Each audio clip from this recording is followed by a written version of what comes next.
کرا گیا. لوگوں کو شاید یاد ہو ڈینیل پرل ایک وال اسٹریٹ جرنل کے ایک صحافی تھے جو پاکستان آئے تھے 9/11 کے بعد. بٹ 9/11 کے بعد آئے تھے اور رچرڈ ریڈ ایک کوئی بندہ پکڑا گیا تھا جو شو بامر بھی کہتے تھے. اس وقت کوئی کنیکشن پاکستان سے ڈھونڈتے وہ پاکستان آ گئے تھے. پاکستان آنے کے بعد وہ کراچی میں ان کو اغوا کر لیا گیا تھا اور یہ ان کی اغوا کرنے ان کو ولیج ہوٹل میں کراچی میں انہوں نے کھانا کھایا تھا. اس کے بعد وہ شام کو اغوا ہو گئے تھے.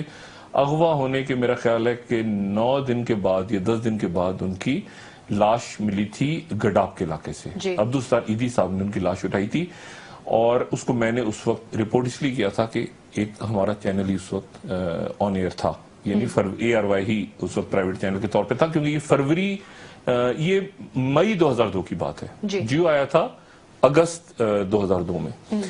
تو اس واقعے کو پورے واقعے کو میں نے رپورٹ کر کے اور میں نے اس کے بعد یہ خبر ہم نے بریک کی تھی ARY پہ.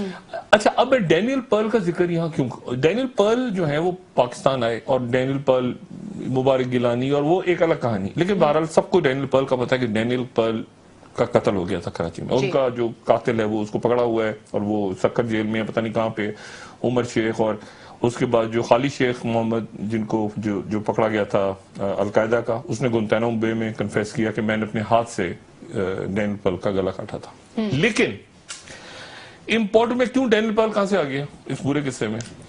ڈینیل پرل جب پاکستان آ رہا تھا تو ڈینیل پرل نے کس آدمی سے ملنا ہے, کہاں کہاں جانا ہے, کہاں کہاں موو کرنا ہے, اس کو پاکستان کا جس شخص نے بتایا کہ کس سے ملو, کہاں جاؤ, کیا کرو, کیا. ایک ہوتا ہے نا کہ ایک آدمی ایک صحافی پاکستان آ رہا ہے تو اس کو بتائے گا کون پیچھے سے, اس کو گائیڈ کرے گا نا کوئی. مطلب میں نے اگر پاکستان جا کے یا میں نے کہیں جا کے کور کر دوں, اس کو گائیڈ کرنے والی جو شخصیت تھی ان کا نام تھا منصور اعجاز.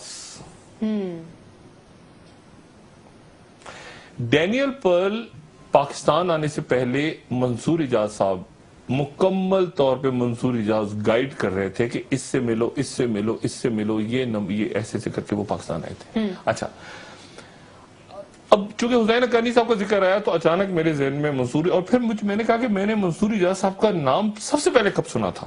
میں سوچ رہا تھا بیٹھ کے مجھے اچانک خیال آیا اور پھر میں نے اپنے نوٹس دیکھے تو چیک کیا تو مجھے خیال آیا کہ وہ منصور اعجاز کا نام میں نے سب سے پہلے اس وقت سنا تھا جب ڈینیل پرل کا مرڈر ہو گیا تھا. اچھا, اب یہ وہ منصور اعجاز صاحب کی پھر حقانی صاحب سے دوستی اور پھر اس کے بعد لڑائی ہو گئی اور کیا, اس کو وہ قصہ چھوڑیں. بات یہ ساری یہ لوگوں کی اطلاع کے لیے میں بتا رہا ہوں کہ ڈینیل پرل کا بھی ایک کنیکشن نکلتا ہے منصور اعجاز صاحب سے اور منصور اعجاز وہ بہرحال. اچھا, اب حسین حقانی صاحب جو ہیں ان کے ساتھ زرداری صاحب کی ذاتی دوستی اور زرداری صاحب کے تعلقات بہت مضبوط اس وقت بنے جب محترمہ بینظیر بھٹو دبئی میں تھی اور زرداری صاحب امریکہ چلے گئے تھے. اور زرداری صاحب جب واپس بھی آتے تھے تو زرداری صاحب بہت کلوز تھے. محترمہ بھی کلوز تھی حسین حقانی صاحب کے, لیکن زرداری صاحب بھی کلوز تھے, وہ بھی کلوز تھے کیونکہ زرداری صاحب رہے نیو یارک میں.